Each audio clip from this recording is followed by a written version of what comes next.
अस्सलामुअलैकुम दोस्तों, welcome to मियां भाई न्यूज़। हांगकांग में कई हाई राइज इमारतों में लगी शिद्दत भरी आग ने पूरे शहर को हिलाकर रख दिया है। ताज़ा अपडेट के मुताबिक इस हादसे में अब तक 44 लोगों की मौत की तस्दीक हो चुकी है, जबकि 279 लोग अभी भी लापता है। ये आग हांगकांग की तारीख की सबसे बदतर आग बताई जा रही है, जिसमें एक से ज़्यादा ऊंची इमारतें एक साथ लपेट में आई। बीजिंग और हांगकांग के दरमियान सरकारी ज़ायरे बताते हैं कि चाइनीज़ प्रेसिडेंट शी जिनपिंग ने चारशुमे की रात को इस संगीन हादसे पर गहरे अफसोस का इजहार किया और फौरन ही हुक्म दिया कि तमाम इदारे मिलकर आग को बुझाने के लिए पूरी कोशिश करें। शी जिनपिंग ने रेस्क्यू ऑपरेशन की हर लम्हा रिपोर्ट हासिल की और हांगकांग के चीफ एग्जीक्यूटिव जॉन ली को अपने तमाम ताज़ियत और हमदर्दियां भेजने का हुक्म दिया। हांगकांग के चीफ एग्जीक्यूटिव जॉन ली ने मीडिया से बात करते हुए कहा कि 279 लोगों का अभी तक कोई पता नहीं चल सका। दूसरी तरफ कम अज कम 45 लोग जंगारी आग से बचने की कोशिश करते हुए जख्मी हो गए। पुलिस की तफ्तीश ने कुछ ऐसे हवाला भी दिए हैं जो साबित करते हैं कि इमारतों के बाहर लगाए गए प्रोटेक्टिव नेट्स, वाटरप्रूफ कैनवास और प्लास्टिक शीट्स फायरप्रूफ स्टैंडर्ड पर पूरे नहीं उतरते थे। ये सामान इमारतें रिपेयर और रिनोवेशन के दौरान लगाया गया था। पुलिस ने अपनी इनिशियल इन्वेस्टिगेशन में एक और खतरनाक चीज की तरफ भी इशारा किया, पॉलीयूरेथेन फोम। ये फोम एलिवेटर लॉबीज की खिड़कियों को सील करने के लिए इस्तेमाल हुआ था, और वो भी एक ऐसी इमारत में जो सीधा आग की जगह में नहीं थी, मगर पॉलीयूरेथेन फोम की फ्लेमेबल नेचर ने आग को पल भर में फैला दिया, जिसकी वजह से रेस्क्यू टीम्स को बहुत ज़्यादा मुश्किलात का सामना करना पड़ा। इस पूरे वाक़ये के सिलसिले में 3 अफराद को गिरफ्तार किया गया है, जिन्हें मैनस्लॉटर यानी गैर इरादी कत्ल के जुर्म का शक किया जा रहा है। ये 3 लोग एक कंस्ट्रक्शन कंपनी के ऊंचे अफसरान में शामिल हैं, 2 डायरेक्टर्स और एक प्रोजेक्ट कंसल्टेंट। इन तीनों की उम्र 52 और 68 के दरमियान बताई जा रही है। पुलिस का कहना है कि इन लोगों की साफ गफलत और लापरवाही की वजह से इतनी बड़ी कीमती जानें ज़ाया हो गई है। इस वक्त हांगकांग और मेनलैंड चाइना के तमाम रिलेवेंट इदारे रेस्क्यू, रिलीफ और इन्वेस्टिगेशन में बिजी है। शी जिनपिंग ने हांगकांग और मकाओ वर्क ऑफिस के ऑफिशियल्स को यह भी हुक्म दिया है कि वो HKSAR गवर्नमेंट की पूरी मदद करे, यानी हांगकांग के रेस्क्यू ऑपरेशन को तेज करे, जख्मियों का इलाज बेहतर से बेहतर बनाए जाए और जो लोग अपने प्यारों को खो चुके हैं उन तक सरकारी सपोर्ट और तसल्ली पहुंचाई जाए। हांगकांग का पूरा मुल्क इस वक्त सदमे में है। आग के बावजूद अब भी इमारतों में धुआं और गर्मी बरकरार है, जिसकी वजह से फायर फाइटर्स को अंदर तक पहुंचने में बहुत अरसे तक मुश्किल झेलनी पड़ी। अफसोस की बात यह है कि इमारतें ऊंची हैं और गहरी टीन की वजह से कई लोग अंधेरे में फंस गए हैं, उन्हें निकाल पाना मुश्किल है। इस वक्त हांगकांग पुलिस और फायर सेफ्टी डिपार्टमेंट दोनों मिलकर ये जांच कर रहे हैं कि क्या ये रिनोवेशन कंपनी पहले भी ऐसे गैर कानूनी या गैर महफूज सामान का इस्तेमाल करती रही है। लोगों में सख्त गुस्सा पाया जा रहा है, क्योंकि इस हादसे ने मुल्की लेवल पर सेफ्टी स्टैंडर्ड और कंस्ट्रक्शन रेगुलेशन पर भी सवाल उठा दिए हैं। हादसे के बाद लोग शेल्टर होम्स में ले जाए जा रहे हैं। कई फैमिलीज अपने मिसिंग लोगों की तलाश में हॉस्पिटल और पुलिस स्टेशन के चक्कर काट रही है। हर तरफ अफरा तफरी, गम और बेचैनी का माहौल है। ये आग सिर्फ हांगकांग ही नहीं बल्कि पूरे एशिया के लिए भी एक बड़ा सबक बन गया है कि हाई राइज टावर्स और रिनोवेशन प्रोजेक्ट में फायर सेफ्टी किसी कीमत पर कॉम्प्रोमाइज नहीं करनी चाहिए। इस वक्त रेस्क्यू टीम को उम्मीद है कि कुछ लापता अफराद जिंदा मिल सकते हैं, मगर वक्त गुजरता जा रहा है और हर गुजरने वाला पल उनके लिए मुश्किल होता जा रहा है। तो हाल ही में हैदराबाद के शालीबंडे के अंदर जो आग लगी थी उसको लेकर कुछ अपडेट्स आए हैं। शालीबंडे के इस हादसे की दूसरी मौत की तस्दीक अब मुगलपुरा पुलिस ने कर दी है।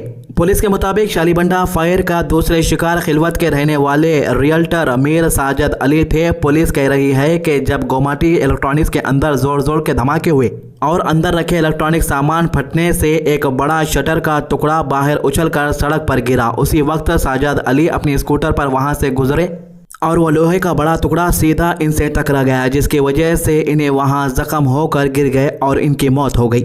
शुरू में पुलिस साजिद की पहचान नहीं कर पाई थी। जिस जसद को उस्मानिया जनरल हॉस्पिटल में मॉर्चरी में रखा गया था, इनको पुलिस अनोनिमस बॉडी समझ कर रखी हुई थी। पर इसी दौरान घर वालों ने हुसैन आलम पुलिस स्टेशन में एक मिसिंग कंप्लेंट दर्ज कराई, क्योंकि उनको शक हुआ कि साजिद रात से घर वापस नहीं आए। कंप्लेंट के बाद पुलिस ने एक लुकआउट नोटिस जारी किया, जिसमें उन्होंने पुलिस से मदद मांगी कि कोई इस मामले में उनकी मदद करे। इस नोटिस को देखकर साजिद के कुछ रिश्तेदारों ने मुगलपुरा पुलिस स्टेशन का रुख किया। वहां इन्होंने पुलिस के आसपास रखे हुए वैलेट और कुछ छोटी छोटी चीज़ें देखी जो उन्हें साजिद की लगी। पुलिस ने फिर उनको उस्मानिया जनरल हॉस्पिटल ले जाकर बॉडी दिखाई, जहां पर इनके घर वालों ने तस्दीक कर दी कि ये जसद इनके अपने साजिद अली का है। इसके बाद पुलिस ने तमाम लीगल फॉर्मेलिटीज़ के बाद लाश को फैमिली के हवाले कर दिया। घर वालों का कहना है कि साजिद अली रात को आराम से घर पर खाना खाकर अलियाबाद की तरफ किसी काम से निकले थे। इनको बिल्कुल अंदाज़ा नहीं था कि शालीबंडा रोड पर गोमटी इलेक्ट्रॉनिक्स में कंप्रेसर फटने की वजह से इतना बड़ा धमाका और फायर हो जाएगा जो किसी सीधे सीधे राह जाने वाले इंसान की जान ले लेगा। रिश्तेदारों ने कहा कि साजिद को इन धमाकों की वजह से ऊंचे उड़ते हुए आयरन शटर का टुकड़ा जाकर लगा, जिससे इन्हें सीरियस चोट लगी और वो जख्मी हालत में बच नहीं सके। इस पूरे वाकये में अब तक 2 लोगों की जान जा चुकी है, जिसमें एक स्टोर के मालिक शिव कुमार बंसल भी शामिल है। 5 लोग अभी भी इलाज के लिए हॉस्पिटल में एडमिट है, जिनके ऊपर डॉक्टर का कहना है कि उनकी हालत काफ़ी नाजुक है, लेकिन उनको बेहतर ट्रीटमेंट दिए जा रहे हैं। ये पूरा हादसा पूरी तरह से एक अफसोसनाक और दिल को हिला देने वाला मंजर था। एक तरफ स्टोर के अंदर इलेक्ट्रॉनिक सामान ने आग पकड़ ली, कंप्रेसर और कैपेसिटर फटने लगे, और दूसरी तरफ बाजार के आम लोग जो अपने रोज़मर्रा के काम से जा रहे थे वो भी इस अनहोनी में फंस गए। गलियां धुएं से भर गई, लोग भाग दौड़ करते हुए दिखाई दिए। फायर ब्रिगेड की गाड़ियाँ आई, लेकिन धमाकों की वजह से रेस्क्यू में भी बड़ी मुश्किल आई। शालीबंडा और उसके आसपास के इलाकों में लोगों में डर, घबराहट और बदअमना माहौल पैदा हो गया। पुलिस अब इस पूरे मैटर की डिटेल इन्वेस्टिगेशन कर रही है कि आखिर स्टोर में इतना बड़ा धमाका क्यों हुआ, कंप्रेसर कैसे फटा और क्या सेफ्टी स्टैंडर्ड फॉलो किए गए थे या नहीं। आज भी लोग कहते नजर आ रहे हैं कि अगर किचन अप्लायंसेस और कंप्रेसर्स को ठीक तरह से मेंटेन किया जाता तो शायद इतना बड़ा नुकसान ना होता, लेकिन अब वो नुकसान हो चुका है, उसकी भरपाई मुमकिन नहीं। इसके अलावा आजकल हैदराबाद में एक नई बात भी चल रही है। चीफ मिनिस्टर बार बार कह रहे हैं कि यह हैदराबाद को टोक्यो जैसा शहर बना देंगे, लेकिन असल बात यह है कि ऐसे कंपैरिजन सुनकर लोगों को हंसी आ जाती है, क्योंकि जो हाल हमारे शहर का है वो देखकर लगता है कि हम टोक्यो की तरफ नहीं बल्कि अभी अभी बेसिक चीज़ों के लिए स्ट्रगल कर रहे हैं। जो लोग टोक्यो गए नहीं उन्हें लग सकता है कि सीएम की बात ठीक होगी, लेकिन जो वहां गए हैं वो जानते हैं कि कंपैरिजन करना भी कितना अजीब लगता है। हैदराबाद का सबसे बड़ा मसला फुटपाथ का है। यहाँ फुटपाथ मिलना मुश्किल होता जा रहा है। इस वजह से लोग मजबूरन सड़कों पर चलने को मजबूर है, जहाँ गाड़ियाँ तेज़ रफ्तार से निकलती रहती है।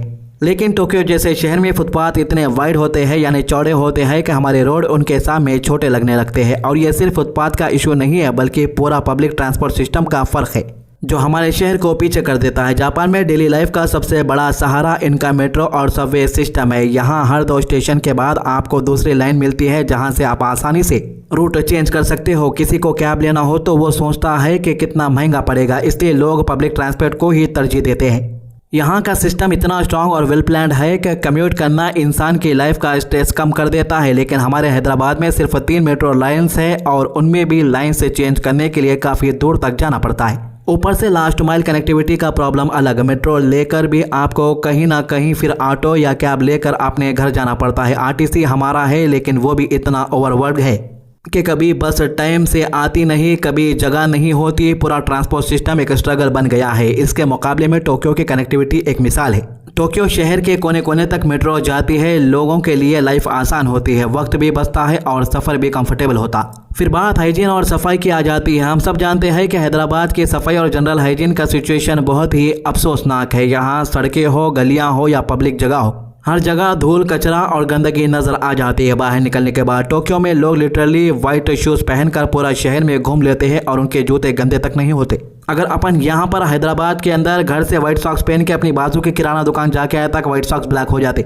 ये फर्क सिर्फ सफाई का नहीं बल्कि सिविक सेंस का भी है। लोगों का डिसिप्लिन का, पब्लिक प्लेसेस का और एनवायरनमेंट का एहसास यहाँ ज़्यादा होता है। यहाँ हम अक्सर बेसिक रूल्स भी फॉलो नहीं करते और फिर शिकायतें करते हैं कि शहर ठीक नहीं है। टोक्यो को अपना महंगाई का इशू तो है, स्पेस का मसला है, रियल एस्टेट आसमान को छू रहा है, लेकिन फिर भी उन्होंने पब्लिक ट्रांसपोर्ट, क्लीननेस, सेफ्टी और प्लानिंग का जो स्टैंडर्ड सेट किया है वो दुनिया भर के शहरों के लिए एक मिसाल है। देखिए, हैदराबाद की कुछ अलग खूबियां हैं तो टोक्यो की अलग खूबियां हैं, लेकिन चीफ मिनिस्टर बार बार हैदराबाद को जो टोक्यो से कंपैरिजन करते हैं उसके कुछ डिटेल्स आपके सामने मैंने रखा है।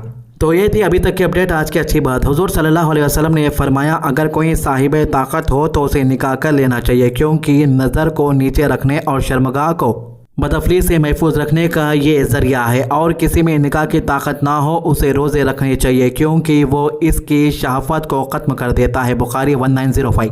तो हमारे चैनल को सब्सक्राइब कीजिए, वीडियोज़ को ज़्यादा से ज़्यादा शेयर कीजिए। अल्लाह हाफिज़।